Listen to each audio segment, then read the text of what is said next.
Beauty and the Beast live-action reboot is the latest Disney live-action reboot after the success of The Jungle Book, which was a huge surprise for me, and some other Disney live-action reboots that weren't all that good. But Beauty and the Beast is the latest one. It is, of course, the reboot of the 1991 animated film of the same name by Disney. I was very excited when I heard they were making this movie and hear about the cast: Emma Watson as Belle, Dan Stevens as the Prince/the Beast, and Luke Evans as Gaston. I thought this, the casting was just perfect and spot on. And when I also heard they were making this movie, I was also a bit skeptical how the Beast would look in CGI and live action, how Lemire would look, how Clockwork would look, how Miss Potts would look. I was skeptical about all the other stuff, like the CGI, anthropomorphic characters in the Beauty and the Beast animated film, how that would turn out live action. And I do gotta say, I loved the 1991 movie. That movie was my childhood. I watched that movie relentlessly all the time. I remember having a clamshell VHS tapes when I was younger. And I do remember Belle's Enchanted Adventures or something crap like that. They had this stupid Disney direct-to-video sequel they had. But I do remember having both clamshell VHS tapes for both movies. But Beauty and the Beast, that was my thing when I was younger. So, going into this movie, I was optimistic. I hope this movie will be good. I hope this movie will be one of the better live-action Disney reboots. And it is. Beauty and the Beast, the 2017 live-action reboot, is spectacular. I really adore this movie. It's not as great as the 1991 animated film, but it's never going to touch that. It's never going to be as great as that, but this is a great live-action reboot. Of course, I'm not going to get into the plot, since it's pretty much the same plot of every version of Beauty and the Beast, so saying the plot of this movie is pretty pointless, since it's Beauty and the Beast. Everybody knows what Beauty and the Beast is about. So let me get to the things I do love about this movie. Emma Watson. Wow. All I gotta say is, oh my goodness, this is just a wow performance. She nailed Belle to a T. I bought that she was a bookworm. I bought that she had chemistry with the Beast in this movie. I just bought her as Belle. Emma Watson did a great job, and it's good I did have Hermione Granger in the back of my head playing Belle. I was like, no, that is Belle. That is not Hermione Granger. Dan Stevens as the Beast. This was one of the few things I was hesitant about. Seeing how the Beast, how he will look at live action and CGI motion capture. Dan Stevens, great. He was so great as the Beast.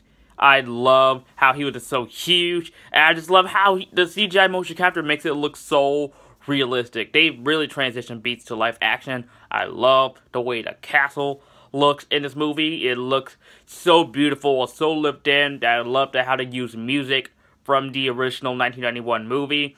Hearing that in the theater, it made me feel like a little kid again. It really did. That's what I really could say about this movie. It made me feel like a little kid again. Same thing with The Jungle Book.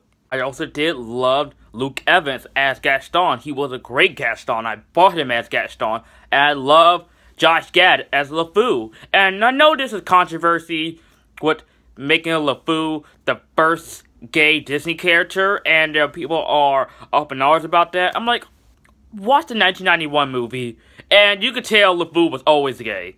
So, there's no reason to get upset over that. Also, more great supporting cast with Calvin Klein as Maurice, Belle's father. Also, Ian McGregor, Obi-Wan Kenobi as Lemire.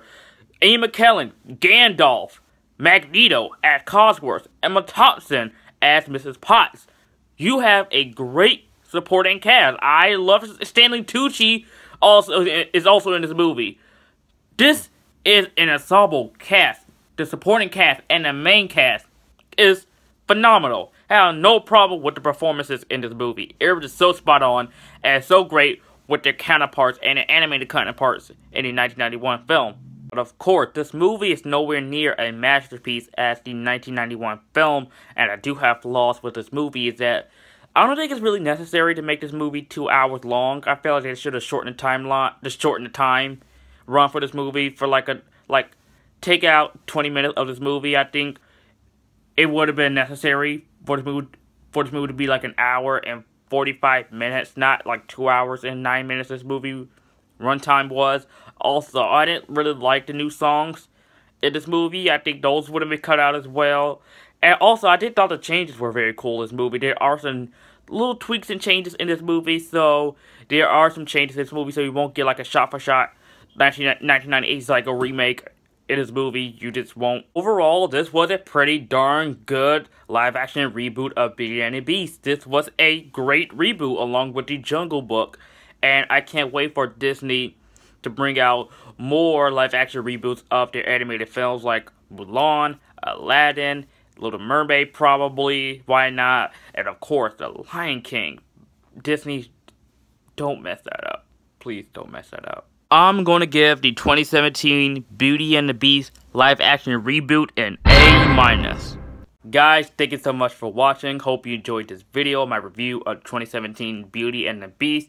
And what's a Disney animated film you'd like to see a live-action reboot of? Disney, if you're watching, please don't want our Brother Bear. Please. But anyways, guys, let me know what you think of the movie in the comment section down below. And as always, guys, if you're new to my channel and you like this video, like, comment, subscribe, and I'll see you guys next time.